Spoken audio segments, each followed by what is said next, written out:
உங்கள் விவசாயி. அது ஒரு அழகான பண்ணை வீடு. அந்த பண்ணை வீட்டில் சுப்பு அப்படின்ற ஒரு விவசாயி இருந்தார். அவர் நிறைய ஆடு மாடு கோழிகள்னு அவரோட பண்ணையில் வளர்த்துட்டு இருந்தார். அந்த ஆடு மாடுங்களுக்கு தண்ணி வைக்கிறதும் அதுங்களை மேய்ச்சலுக்கு கொண்டு போயிட்டு சாயங்காலம் கூட்டிகிட்டு வந்து அதுங்களுக்கு தீனி போட்டு பால் கறந்து தான் அவரோட நேரத்தெல்லாம் ஓட்டிகிட்டு இருந்தார்.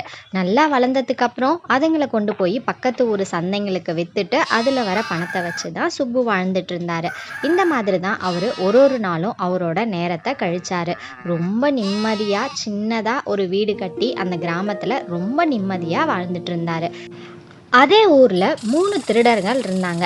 அந்த 3 பேருமே சுப்பு தினமும் சந்தைக்கு போய் ஆடு மாடுங்களை விற்றுட்டு வரதை தினமும் நோட்டம் விட்டுட்டு இருந்தாங்க.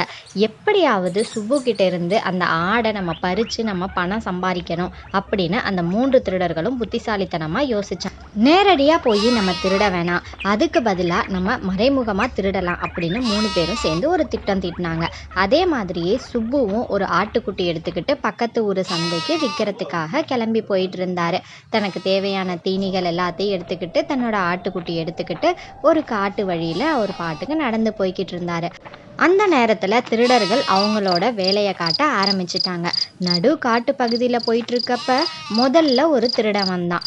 அவன் நம்மளோட சுப்பு விவசாயியை பார்த்து என்ன சொன்னான் அப்படின்னா, ஐயோ ஐயோ, என்ன சுப்பு ஓனாய தலையில தூக்கி வச்சுட்டு போயிட்டு இருக்கீங்க? எங்கேயாவது கடிச்சிட போகுது, பார்க்கவே எனக்கு ரொம்ப பயமா இருக்கு. இது மாதிரி எல்லாம் தூக்கிட்டு வராதீங்க, முதல்ல அதை கீழே விட்டுட்டு போங்க, பார்க்க ரொம்ப பயமா இருக்கு அப்படின்னு சொல்லி அந்த இடத்த விட்டு அவன் ஓடி போயிட்டான்.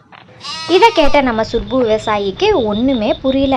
என்னடா இது, நம்ம வளர்த்த ஆட்டுக்குட்டியை தானே தலையில தூக்கிட்டு வரோம், இவன் என்னமோ ஓனாய தூக்கிட்டு வரோம்னு சொல்லிட்டு போறானே, என்னவா இருக்கும்? ஒருவேளை தலையில தூக்கி வச்சுட்டு போறதுனால அவனுக்கு அப்படி தெரியுதோ? சரி பரவாயில்ல, தலையில இருந்து கையில எடுத்து வச்சுட்டு நடப்போம் அப்படின்னு கையில தூக்கி வச்சுட்டு போயிட்டு இருந்தாரு. இப்போ ஒருத்தன் 2வது திருடன் ஒருத்தன் வந்தான். அவன் என்ன சொன்னான் அப்படின்னா, ஐயோ கிட்ட வராதீங்க, நிறைய கூட்டிட்டு எதுக்கு இப்படி நடந்து வந்துட்டு இருக்கீங்க? கடிச்சுட்டு போயிட போகுது, இது மாதிரி எல்லாம் பண்ணாதீங்க, முதல்ல அதை கீழே இறக்கி விடுங்க அப்படின்னு சொல்லி அவனும் சுப்பு விவசாயிய பயமுறுத்திட்டான். ரொம்ப குழப்பத்துல நம்ம விவசாயி நடந்து போயிட்டு இருந்தாரு. 3வது திருடன் ரொம்ப ஜாக்கிரதையா ஒரு மரத்தடியில உட்கார்ந்துகிட்டு, என்ன சுப்பு, கழுத புலிய கையில தூக்கிட்டு போற அப்படின்னு கேட்டாரு.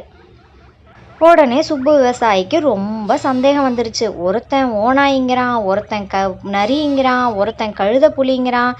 ஏதோ ஒன்று உருமாற்றம் ஆயிருக்கு, ஏதோ ஒன்று பேயை தான் நம்ம தூக்கிட்டு வரோம், நமக்கு எதுவுமே வேணாம் அப்படின்னு சொல்லி அந்த ஆட்டுக்குட்டியை நடு காட்டிலேயே விட்டுட்டு ரொம்ப பாவமாக சோகமாக நம்மளோட வீட்டை பார்த்துட்டு சுப்பு விவசாயி நடந்து வந்துட்டு இருந்தான். இதில் அந்த 3 திருடர்களுக்கும் ரொம்ப சந்தோஷம். எந்த வேலையும் செய்யாமல் நேரடியாக எதுவுமே பண்ணாமல் நம்ம புத்திசாலித்தனமாக ஆட்டை வாங்கிட்டோம் அப்படின்னு ரொம்ப சந்தோஷப்பட்டாங்க. நாம் என்னதான் பாடுபட்டு கடினமாக உழைச்சாலும் நாம் பெற்ற செல்வங்களை பாதுகாக்கணும்னா கண்டிப்பாக சுய சிந்தனையும் புத்திசாலித்தனமும் கண்டிப்பாக இருக்கணும். இல்லைனா இந்த விவசாயி மாதிரி தான் 4 பேர்த்து பேச்சை கேட்டுக்கிட்டு நம்ம செல்வங்களை நாமளே இழக்க நேரிடும்.